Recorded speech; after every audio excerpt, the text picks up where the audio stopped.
Sve ok. Nema bolova. Ovo? Sve ok. Sve u redu. Znači, ovi testovi, znaš, za meniskus koji su u potpunosti negativni.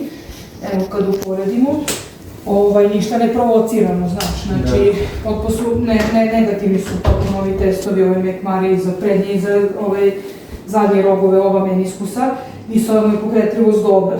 Možda malo nešto, znači, možda se taj malo segmentić nešto eventualno pomere, dislocirao, pa malo zakočilo, ništa, sad je dobro, gure tako, znači, pa ako se bude dešavalo da se eventualno ponovi neki snimak, znači, ili da se ponovi magnet, ja u slučaju ne mogu baš da stignem do svih delova meniskusa, znači, ali ne delovi testovi sad stvarno ga lepo izmestim, ništa ja ne dislociram i u potpunosti su negativni ovi testovi. Nije otečeno, dobra pokretljivost, možda malo, znači, si napravio neki cim, pa možda se malo, znači, što se kaže, ukočilo i na ovu promenu vremena, jer je bila ona teška dislokacija, tako, patele, pa veliki otok, pa sad to još malo ima krepitacije, znaš, možda malo i sinovije je ostalo, pa i ona nekad zna da započe, da smeta, da žulja, znaš, i za ove promene vremena, to možda